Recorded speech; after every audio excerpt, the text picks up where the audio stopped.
and Pam work together in a modest-sized community in Indianapolis. And again, as I said, they pretty much live what they're going to talk to you about. And girls, ladies?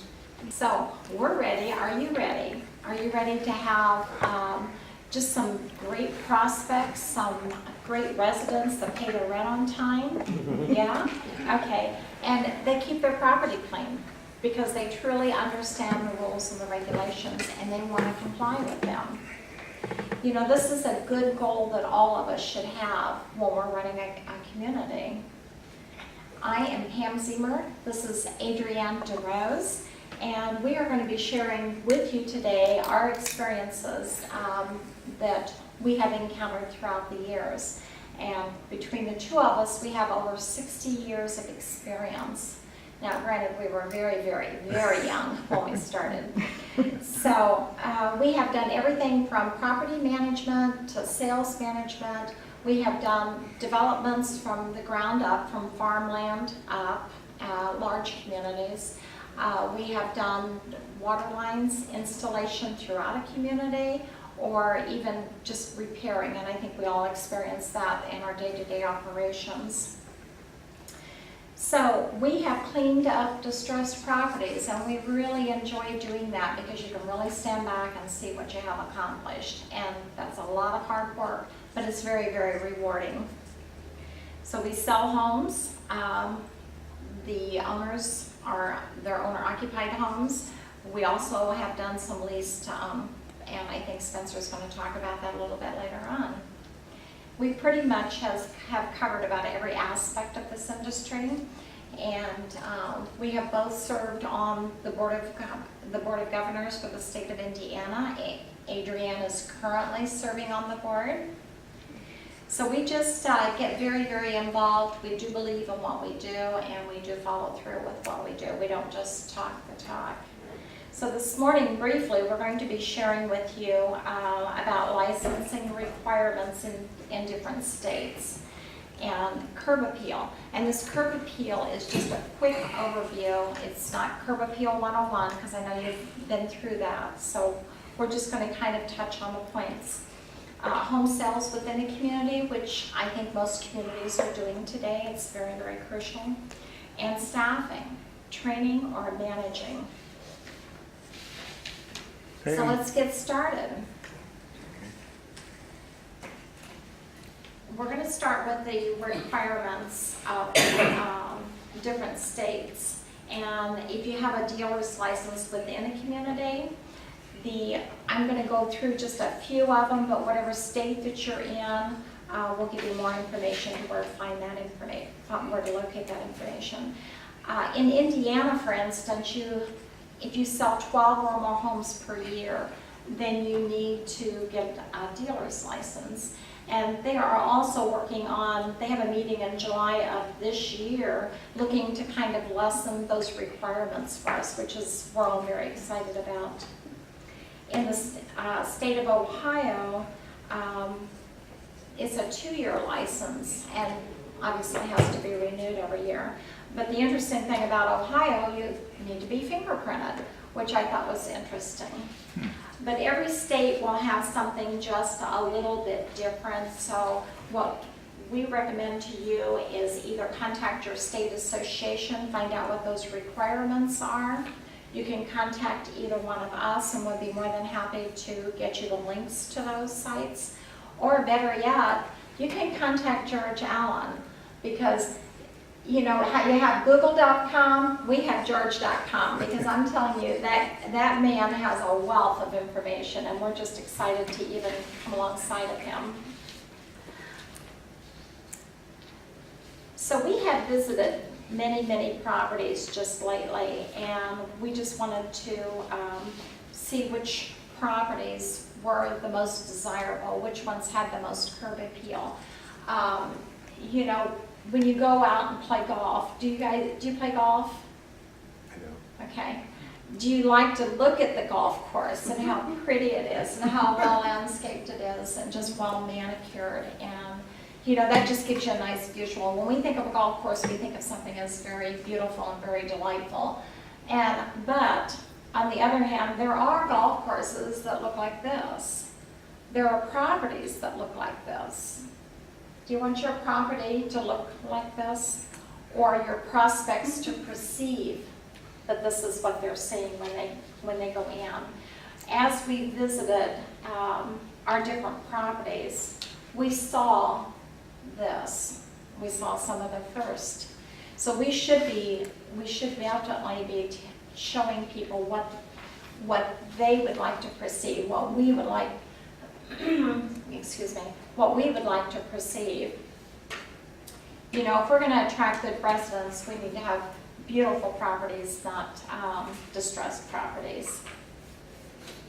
So as we visited these different properties, one of our main goals was to gather information from the office, from the sales centers. And as we went through, what do you think was our major problem in approaching these different mini properties that we went through in different geographical areas? We couldn't find the office. You know, and it seems like that was just a problem. Not always, but the majority of the time it was a problem. And it seems like the offices were either located in the center of the property, in the community, or all the way to the very back. I don't know if at some point these properties were built up and around. You know, they've expanded and added on, and that's how they ended up, or if that was actually planned. But the biggest problem was when you have to drive around 10 or 15 minutes looking for the office, you got a problem. And we were getting frustrated. How do you think other people were feeling? People that, you know, they come in, they can't find anything. It's like if you were traveling someplace and you had these directions and the directions weren't even that good. And then you get very, very frustrated. So signage, you know, that signage in those properties was a problem. But by the time we found that office, they had moved to a new office, which we never located while we were driving around. There was a map on the front of the office door that said, it had the area highlighted on the map, how to get from point A to point B.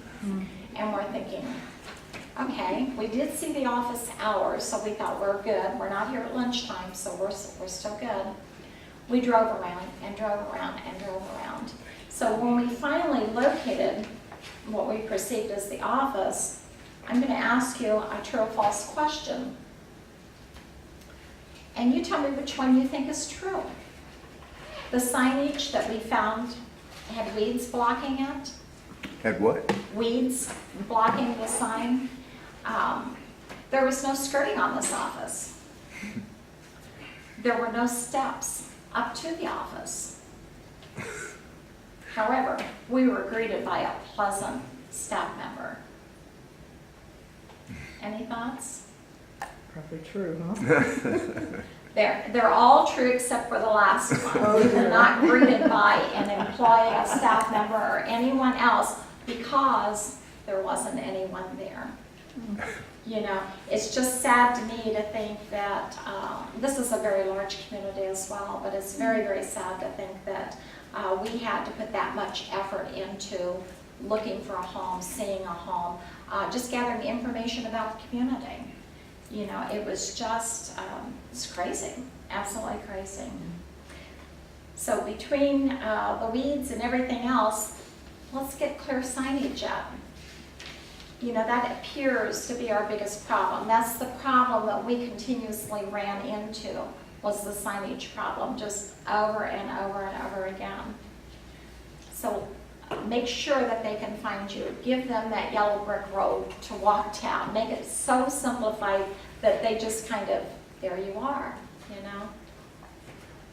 I also had a friend go out into a different area, and it was probably a property that was about 2 hours away from where we were at, just to get a different perspective. It's a very, very nice community, so we're thinking we're going to have great success here. She drove in to the property, and it took her over 10 minutes to find, no office, but to find a community bulletin board. And she said that bulletin board was very nice, very attractive, very informative. It did have the hours posted there, so she knew that she was in there during the right time frame. So she should be able to locate the office and then locate someone there. But she still couldn't find the office. No clear signage how to get from point A to point B. So again, this is a huge problem. She didn't leave because she didn't want to disappoint me. Otherwise, I'm sure she would have been gone. And you know, her one comment to me, one of the many, was, this is a very, very nice property. However, and people always have the howevers, there were 2 sites that just really looked bad. And her words said they just looked trashy. Now, we can be 99% ready for people, but if we just have that 1% that isn't up to par, that's what they see, that's what they remember, and that's what we need to make sure does not happen, okay?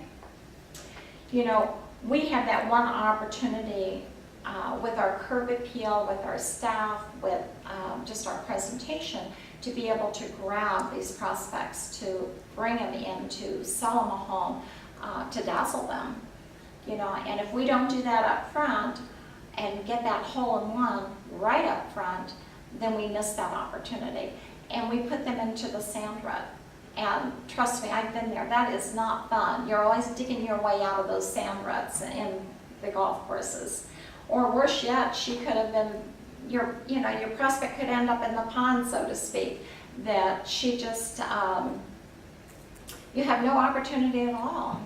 You know, what if they just leave the property out of frustration? And that does happen, probably more than you realize.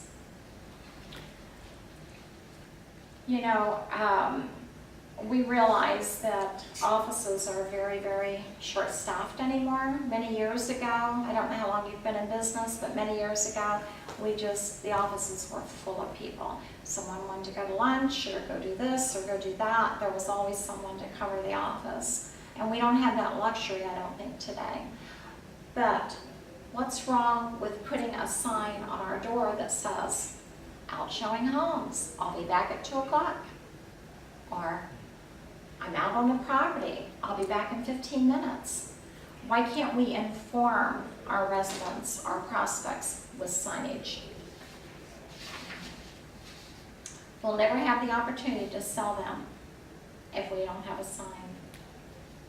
So, can we find your office? Yeah, that's a good thing. Mm-hmm. Does your community feel like a home? When people come in, do they feel like they just want to live there? Because it's just a beautiful property, it's clean, the rents are affordable. You know, I've heard a good rule of thumb that if your rents are $50 less than apartments, you're pretty well in the ballpark. You'll need to check your market area to see what is the demands are, the supply and demand. But when you do the rents, you need to make sure that your home payment is included on that, because otherwise you're just going to be out of the ballpark on being able to compete. And in this day and age, we're competing more with the apartments than we are with anything else. You know, it has changed over the years. And I think you guys have been in business quite a while and you've seen those changes. So do you encourage prospects to drive your property after hours? Do you encourage them to come visit your property on the weekends when no one is there? Are you that confident that your property is that safe? You know, that's the one thing we hear repeatedly as well. We want to move to a safe place. And we can't make everything 100% safe, but we can go out there and do the very best that we possibly can do. We need to just, if you have in-house security or just whatever you need to do, sometimes just having Crime Stoppers with the neighbors, and a lot of them like to get involved in that. So we need to let them know that we're safe, we're quiet, and we're very pleasant to the eyes, you know. We just want, it's got to be about them. It's got to be someplace that you would want to live, not just them. So I think the other thing in attracting good residents, I think it's very crucial to go over the rules and the regulations prior to signing that lease. See how they feel about those rules and regulations. Are they excited about them, or are they a little bit rebellious? You know, if they're excited about the rules, they want to follow them, and you've gone down through them line by line, have them initial over on the side. Do you understand? And I know it's time consuming, but it has a huge, huge impact, because when there is a rule violation, you can go in there and say, remember when we signed these? Remember when we discussed these? Well, it's no longer up for discussion. We need you to get in compliance. I know I try when there's somebody with a violation, and I know Adriane does as well, we try to go in there and give them a little courtesy call and say, we were on the property, we noticed that you've got some stuff out on your deck. We need you to get that cleaned up. And we just want you to give you a little heads up so that you will do that, so that we don't want to write you a violation. We do not want you to have that violation in your file, that negative report. We want to just have a nice positive file. So if you could help us with that, we'll be back tomorrow morning at 9 a.m. So please make sure that you get everything in compliance. 9 times out of 10 that works. But sometimes you have that little rebellious resident out there that thinks they're going to do it their way. So just talk to them, encourage them, and just continue to work with them. You know, we know that some of the rules and violations, if you get to the point where you're talking about dogs, and I've heard a salesperson say to a resident, a potential resident coming in the door, do you have a dog? And they would say no. And he proceeded to talk to them for 5 to 10 minutes about the dog violations, about the restrictions. Did that prospect check out on him? Probably so, because he wasn't listening to what their needs were and where they needed to be. So know what is being said, and just be prepared to listen. Listening makes all of our jobs very, very easy. So today we are going to continue focusing on retention, on sales, and on staffing. And with that, Adriane's going to be sharing a little bit about sales with you. Good morning. Good morning. Good morning. Thank you for coming. We have an intimate group today. Nothing wrong with that. First of all, I'd like to thank George for putting this on. I've known George for years, and I've taken his management class, and I think Pam has as well. I've read his blogs, and I read his publications, and I've attended his roundtable. So if you have never attended that, that's another great tool for learning. But this, just when I thought he'd done everything he could possibly do to serve our industry, he comes up with this idea, which is great because we can learn from one another. You know, you never stop learning. And so you get to learn from each other, exchange ideas, communicate, and then you get to go to factories and see our product. And it's an uplifting experience. And you get to put a name with a face. You might talk to that person over the phone, but now you know, you get to shake their hands, you make a contact. So we're so appreciative, all of us. I'm sure Spence is as well. Absolutely. So thank you, George. Pam touched on licensing. So when you are running a community, or maybe you're thinking about buying a community, you want to check the licensing, and she referred to the licensing of the state. And according to George, our guru, he said some of these prices have even come down because they want to attract more people into the business. So when you are going to buy a property, or if you currently have a property, you want to check with your, you want to check the licensing requirements, but you also want to check on your set requirements, okay? Because you have to find out, do they have to be a licensed installer to set this home? Indiana, we have a license requirement, and they have continuing education. So you want to check, and you might say, well, okay, where do I go to check? How do I find these people? your state association is a great contact. I don't know, are you members of your association? Yes, Yes. And are you here in Indiana? yes. Okay, perfect. So, you know, they have a lot of information, so if you haven't been utilizing them, our executive director is Ron Breimeyer, and he also is our lobbyist. And I don't know if you're aware, but the big function of the associations is to keep harmful legislation from affecting our industry. And so your membership money goes towards that. That's just one thing. So it's just a nominal fee to get those protections, because those things can be detrimental if they get passed. And he's excellent at that. And I've met a lot of directors from different states, and they're all very helpful, happy. They're happy to serve you.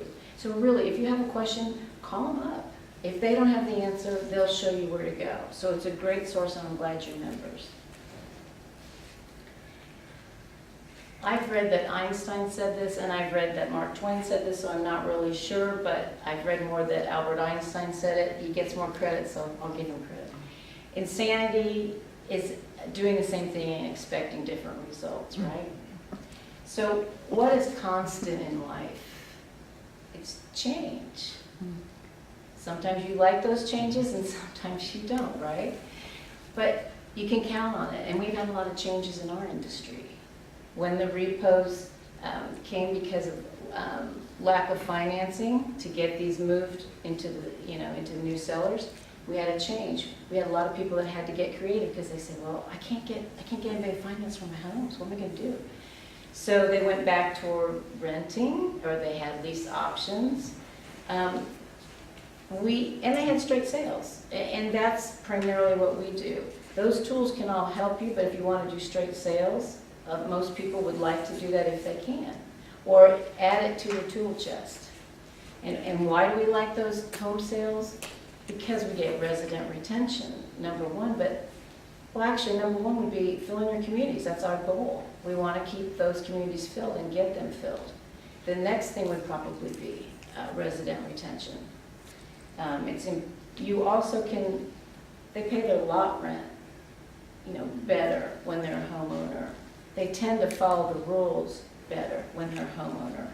The National Association of Builders said that a homeowner stays in their home an average of 11 years. But we find that even in our industry, it's more than that. So if you get that sale, you've really got a resident there. And it's a relationship that you're building with them. They have a vested interest. They've put a down payment in there. So let's say you have rentals right now or lease options. Maybe you want to convert those to home sales and get that cash out and buy some more new homes. So how do you do this? What is the magic formula? How do we get those people? Well, you've got to attract qualified home buyers. And the ways you attract qualified home buyers is you have this community that looks good.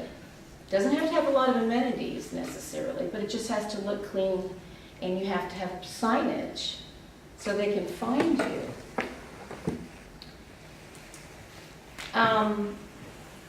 You have to have a sales staff that's ready and prepared. A qualified buyer they want to be with a professional.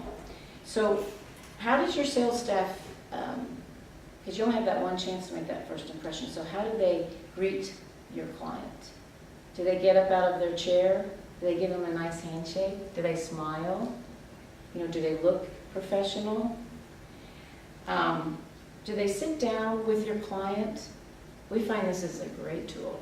You invite them into your office and you sit down. And you don't sit across from them, you sit right next to them and you start talking to them, just like we're talking right now. And you get an interaction going.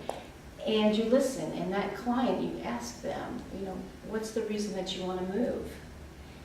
That's going to tell you a lot. And then you keep asking questions and you listen. So while they're talking to you, you're thinking, well, now, what kind of home would be good for this person?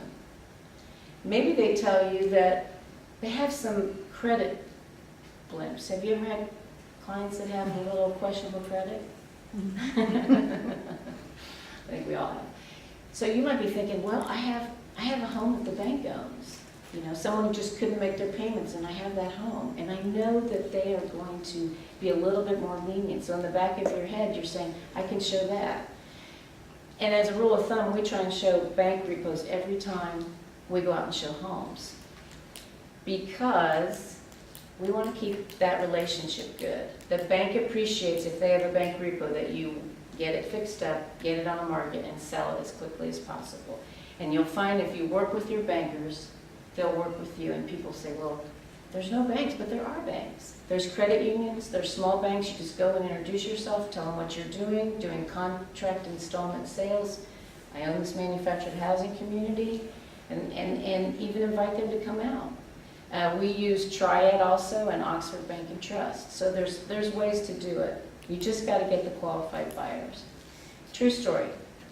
When I started out in this business, I thought, well, I don't know anything about how to do this. So I'll go and look and see what other people are doing. So I went into the office, and the gentleman was eating lunch, and he was eating chicken. And he saw me come in, and he put his chicken leg down, but he carried it with him to greet me. And needless to say, that didn't make a good impression. So, lunch, if you're eating lunch, you don't go with a chicken leg in your hand for one thing, but you don't chew gum, you give them your undivided attention. A qualified buyer wants to feel like they're important to you, because there's a lot of people that are going to be important to you. So if you make them feel important, if you start building that relationship, they're going to want to buy from you. How does your staff think? How do they really think? Okay, not necessarily what they say when you're there, but what do they say out in the field? Okay? Well, how do they feel about those rules and regulations? Are they all on board for every single rule? Or are there some that are like, yeah, that's not really important. I don't really care about that. Or a lot rent increase. How do they feel? Do they think it's a bad thing? Okay? Or do they understand it's a business and we all have cost of living increases? Because you want someone who thinks more like a manager and less like a resident, even in your salesperson. Because trust me, if they're thinking these things, they're transmitting them to your client. So you definitely want to, one thing you can do is shop. You can have people come in and shop your sales staff. True story. Billy Bob was showing Peggy Sue a house. And Peggy Sue said, she was petite and she was concerned. She had a big concern, and she told him what it was. She said, I'm nervous. Is this a safe community? Everybody wants a safe community. And he said, well, he lived there about 11 years. He said, yeah, I've lived here 11 years and there was only one armed robbery since I've been here. Okay, a little background on that story. The resident who had the armed robbery had lived there for maybe 15 years. She worked in a bingo hall. And she would go to the bingo hall on Saturday, and then she would take all the money and put it in her purse. She didn't put it in the safe, but she put it in her purse, and then she drove home. And this was a pattern that she had. And so the people, the staff there, they knew that's what she was doing. She was putting all that money in her purse and driving home. And some of the people that worked at the bingo place knew that. So one night they decided to drive out and follow her into the community and say, hey, I want that money. So in the salesperson's thought process, there's only been one thing in the whole time I've been here. That's great. But number one, that really didn't have anything to do with the community. That was her really bad judgment to put herself in harm's risk, to take all that money and do that instead of leaving it somewhere safe. And she kind of brought that into the community. So he really didn't make a good judgment call on that. He should have just, answered the question, yes, this is a very safe community. We have a safe community. But you'll have that. They don't know. They don't know the right direction. He honestly thought it was a good answer. So who is evaluating your staff? The reason we know these things is because we talk to our staff about different things. We talk about sales scenarios. So when someone goes out and shows a house, we ask them, you know, how did that go? And we have sales training. We try to do it bi-monthly. And so when you have those things, you're going to find out a lot more about your sales staff and how they think. And you're going to motivate them. When we talk about a salesperson, a lot of people think talking is the best thing to do if you're in sales. A great talker is a great salesperson. That's not true. A great listener is a great salesperson. Person who asks questions, you wait for the answer. Billy Bob was showing a house, brand new, beautiful house in a community. And Betty came over and she looked at that house and she said, I really like this. I can see my bed would fit in this room and my china cabinet, I think it would fit there perfectly. I want to buy this house. She wanted to buy the brand new house they brought in. Billy Bob, he said, well, let me show you this other house. This other house that a resident owned, okay? But in Billy Bob's mind, it was the best house they had to sell. He loved that house. He couldn't wait to show that house, okay? He wasn't listening, and he was prejudging in two ways. He was prejudging that because he loved it, she would love it, okay? It's not about us, it's about them. So, in other words, you've got to listen to your people. And when they give you buying signals, like putting furniture in the house, that's it. You gotta go forward and close the deal. So, what do we look for? People that don't prejudge, okay? That's one way to prejudge, but there's another way to prejudge. Someone comes to your office, right? And you say, oh, they don't look so good. And the sales guy goes, hey, Mac, you're up. I don't need to show that guy. That guy has no money. Well, let me tell you something. A farmer came in. And the farmer had worked all day long. Okay, so when someone looks like they've worked all day long, that's a good thing. They got a job, right? So the farmer comes in, and nobody wanted to wait on him. Okay? They ignored him. So he got a little bit irritated, and he left. But he came back the next day. And there was a whole slew of salespeople out there to choose from. And he picked this one gentleman. He said, oh, by the way, I forgot to tell you, he came in his Cadillac, and he didn't have his work clothes on. And so all the salespeople were swarming in his direction, but he went the other direction and took this gentleman over here. And that gentleman showed him houses. And guess what? That farmer bought a house from that guy. And the guy was new. And he said, why'd you choose me? And he said, because I came yesterday and nobody would wait on me. So, you can't judge a book by its cover. We also are looking for somebody that can follow along in details, information that you give them. And with all the regulations that we have, including the Dodd-Frank Act, you have to have somebody that understands the differences that are in play now, what they can and cannot say, because there are things they should not say as a salesperson. You want them to have like a hunter's mentality. They're excited at everybody that they meet. It's the thrill of the game. You want somebody who's likable. They'll buy from you if they like you. Trustworthy. You want someone who's positively resistant. And what I mean by that is that farmer coming in that day and giving that guy that sale right on the spot, that's a home run for you. That doesn't happen every day.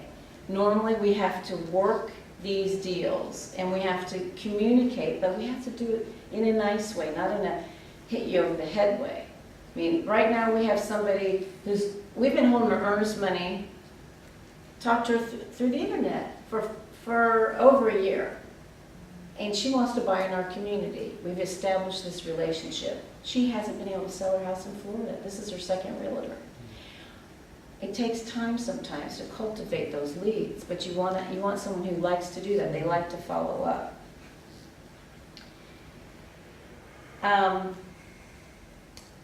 With that being said, once you've got your sales staff in line, you're ready to go. But what if you don't? What if you need to hire some salespeople? What if you need to, after you hire them, train some people? That's what we're going to talk about next. Okay. Thank you, Adrienne. That was very, very informative. And with that said, we're going to be talking a little bit about training and the process of teaching skills to employees, you know, whether through seminars or online training or just sending them off to school someplace to, you know, whether they're installing or whatever they're doing, or if they're in sales. But we need to repeatedly not tell them something that they already know, because then anything else you have to share with them, they're going to mentally check out. They may be there physically, but they're checking out on you. Do you have an operational manual that you give to your staff? I've seen these very, excuse me, I've seen these very thick operational manuals, and I just cannot believe that everybody sits down there and reads through page by page by page by page. It would be so much more effective whether you have a little one sheet or a large book if you would just share with them an overview and then call them one day and say, hey, why don't we discuss page 30? Do you have any questions? Read it in the morning, I'll call you in the afternoon, we'll go after. You know, we'll check it out and see if it's kind of like going through the rules and regulations with the residents. You know, do they understand? Does your staff have a full comprehension of what you're expecting of them? You know, you would no more go out and send your brand new maintenance guy out to dig up a water leak, a water line, and put him on a backhoe when all you did was tell him how to run that backhoe. You didn't give him sufficient training. We both know that that can be very costly, very time consuming, and I've seen gas lines hit, I've seen fiber optic lines hit, which are a lot more expensive. So we need to really be communicating with our staff. We need to be training them in what you would like done on your property. You know, different places do different things. So it's very crucial that they understand what your guidelines are and what you're expecting, what your expectations are. There's a quote that has an unknown author that says, what is the shortest word in the English language that contains the letters A, B, C, D, E, and F? Feedback. Don't forget that feedback is one of the essential elements of good communication. You know, in providing feedback, whether it's positive or negative, there are all opportunities to grow, and it's critical for management. How many of you do self-evaluations with your staff? Do you have them evaluate themselves? This is very, very important, because with the employee self-evaluations, you will find exactly what they're thinking, where they're headed, what they think certain things should be. And it's just a perfect way to be able to say, I had no clue he was thinking that. So just go in there and share this with them. Have them do that, and then if you do an annual review, do that about 6 months later and see the growth. And it's always good to have the negatives presented as a growth, an opportunity for growth. So, you know, we try to always keep everything very, very positive. We don't like to go in there and say you did this wrong, you did that wrong. We like to say, have you thought about maybe trying it this way? The bottom line is it's your policy, and they're going to have to conform to your policy, but I think it's in the presentation, you know, to them. So, could your maintenance guy, could your salesperson, could your office help? If you brought in a new team member, could they explain their job to someone else? What is required, what they do? Do they have job descriptions? Do they really know, or do they just think that they know? So it's good to have those written down. Are your employees committed to your community? I mean, do they love your community as much as you love your community? They should. You know, little Jimmy Bob, which isn't related to Billy Bob, we just have a lot of Bobs going on here. I have 3 things to share with you. You know, this poor little guy, his mother died the same time 3 times in 1 year. Now, am I completely clueless, or does he just think that I'm completely clueless? Is he a good employee? Probably not. He's looking for excuses. Another employee, maintenance, and I'm picking on maintenance right now, he had, every time I would be out on the property or if I go out to the shop, he always had a very large drink in his hand and be working with the other hand.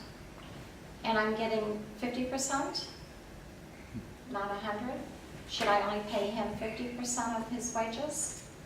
Because he was so concentrated on that drink that he would not put it down. So we had a little discussion. Have you ever had an employee show up at work with a shirt on that had vulgar language on it? That's truly happened. And I'd say, they didn't have another shirt with them, turn it wrong side out and wear it. And we know people that do that. You know, it is just really important that we know how to manage our staff, that, you know, we don't want to beat up on them or give them all the negatives. We want to train them. We want to see them as a work in progress. We want to cultivate them. So, you know, we need to always keep that in mind.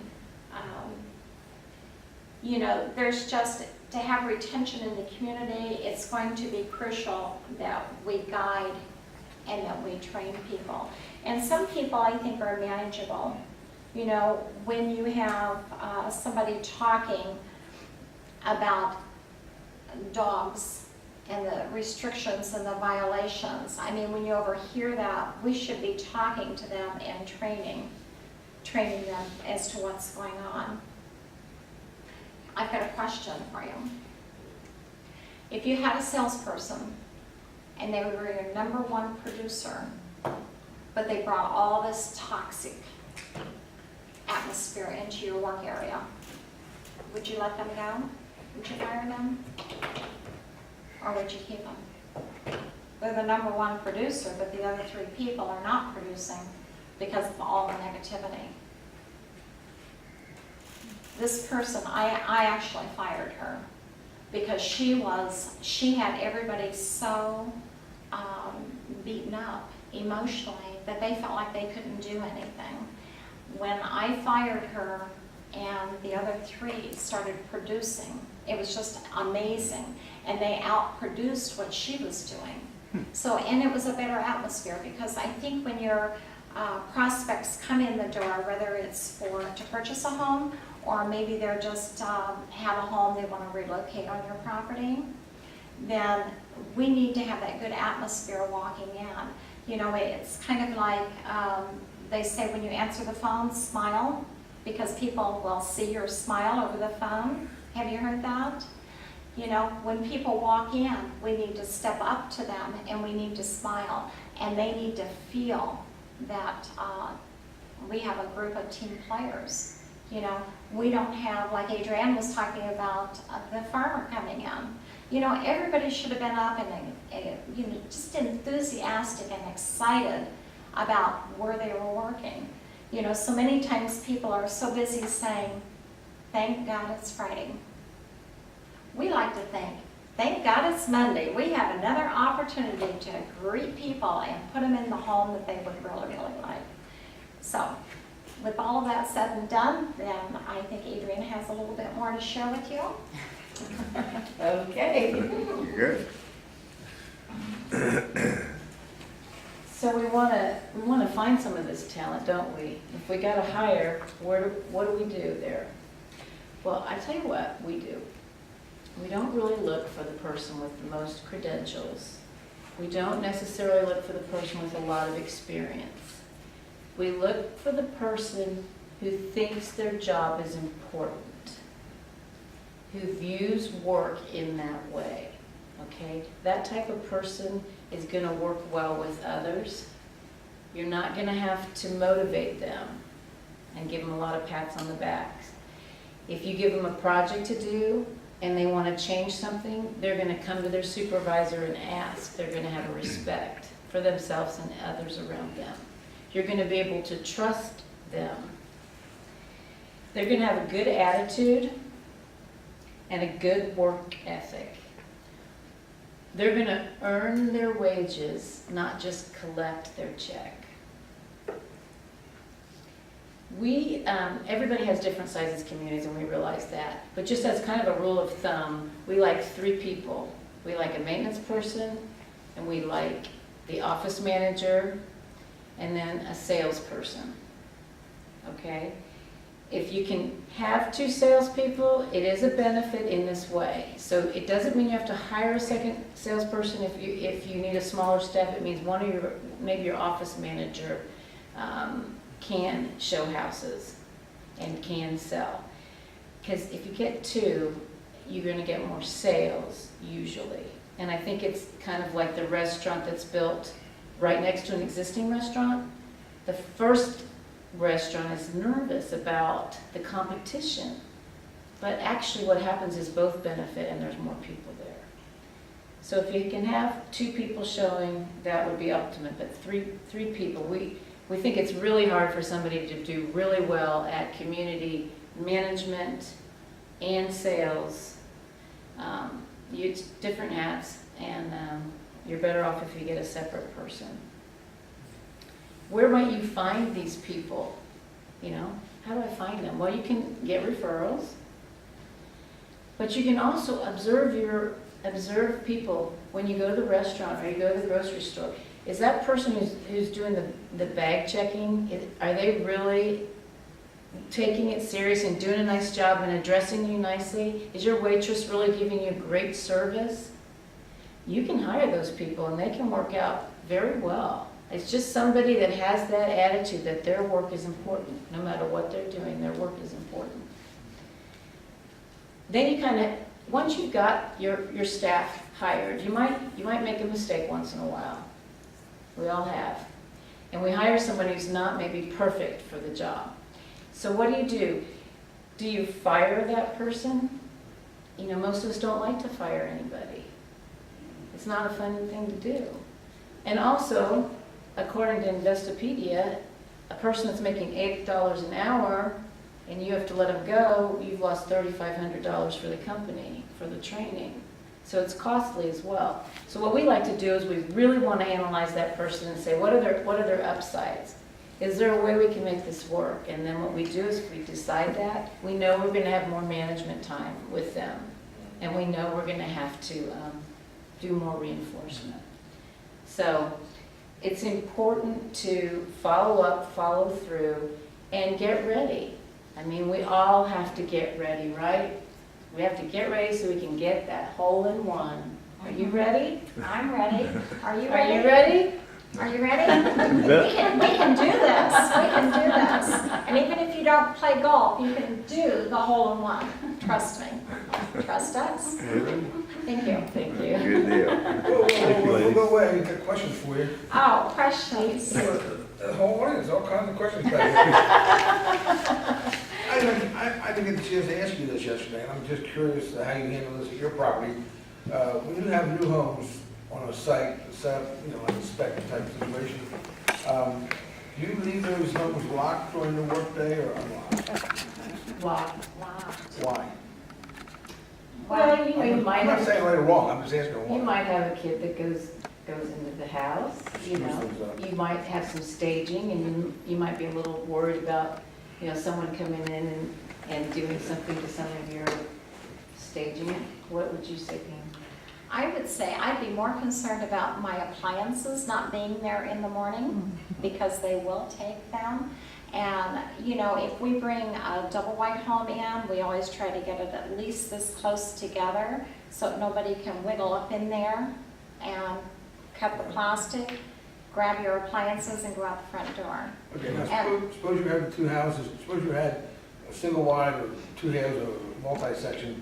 within easy view of your offices. I mean, I know that can't be the case where you are right now, but would you change your philosophy at all, or would you still keep them locked?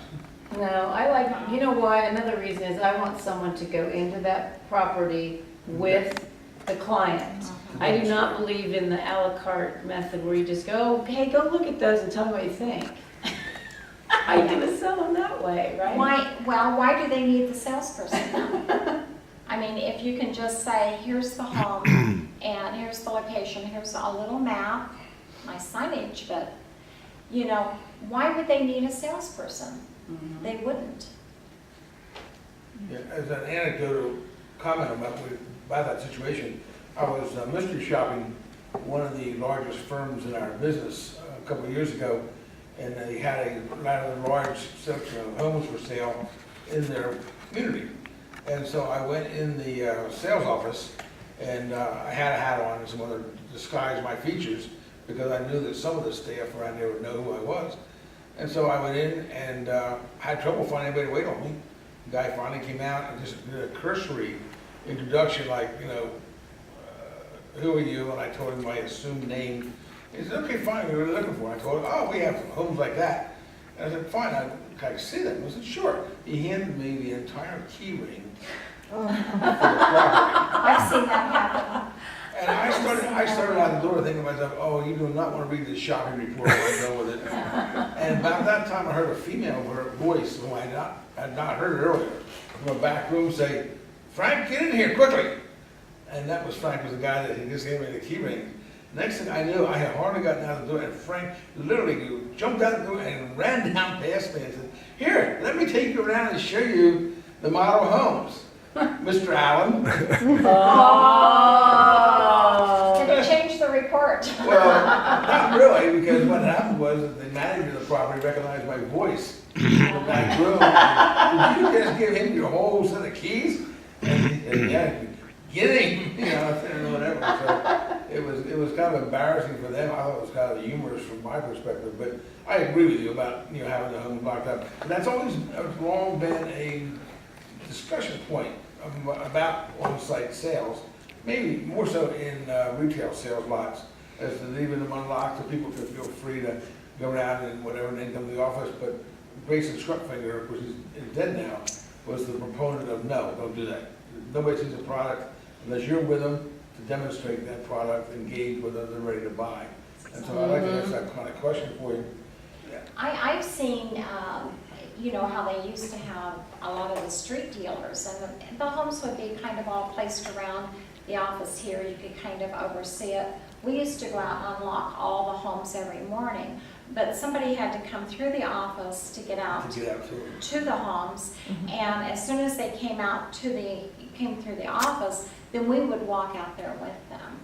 You know, and I know sometimes people don't want you really hovering over them, so, you know, just go in and stand at the front door. You know, if you can pick up on people's read. If they just do not want to be bothered, they just really want to look, then stand back a little bit and just say, why don't you walk through here freely and just see what you like, what you don't like, and, you know, how can we help you? But you have to be able to read people. I think that's crucial, you know, to see what their needs are at this point. Question, do you do any sort of pre-qualification of prospects?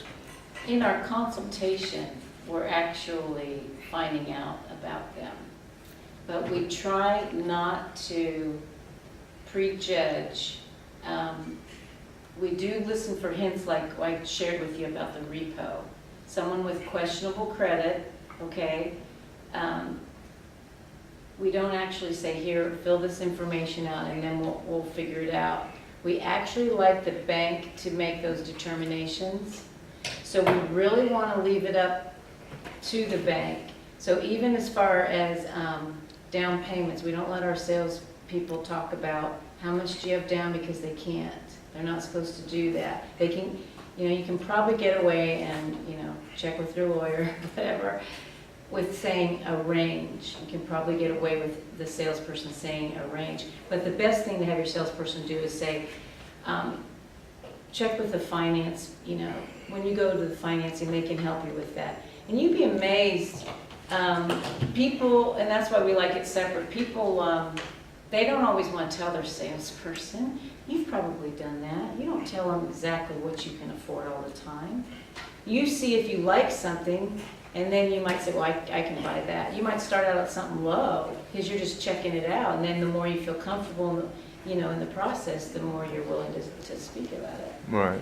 Good Right. morning. Good morning. Hey, our next speaker's here. We will have, a prospect card for people to fill out, and at that time you can determine, best question, how much are you paying in rent right now? Right. Then you kind of know which homes to show them. Right. Instead of just showing them the top of the line, because once you show them the top of the line and they can't afford it, you're gonna lose them. Right. Because they're too embarrassed to tell you they can't go there. So it all gets back to listen, because they'll tell you this job can be so easy if you just listen, because they'll tell you exactly what they want, what they can do, and what they're comfortable with. Yeah, good point. You do background as far as criminal. They're Yes. both criminals. Well, Yeah. you We're check wanted them in before 5 you states. invite Yeah. them. Yeah, we are wanted in 5 states. They stole my heart. But basically, you do the background for criminals, right? Yes. And then you let the bank handle whether or not they're financially stable enough for you to allow them to the Right. park. Mm-hmm. Otherwise, you're acting like a mortgage broker, and that's illegal these days. Yeah. We're going to end this now, give you a chance for a good 15-minute break. We'll change over for Jamie, get ready. So I have a 10:15. We'll be back in here at 10:30. Thank you, ladies. Oh, you're Yeah, very welcome. nice. You're welcome. Thank you. Yeah. Very informative. Welcome.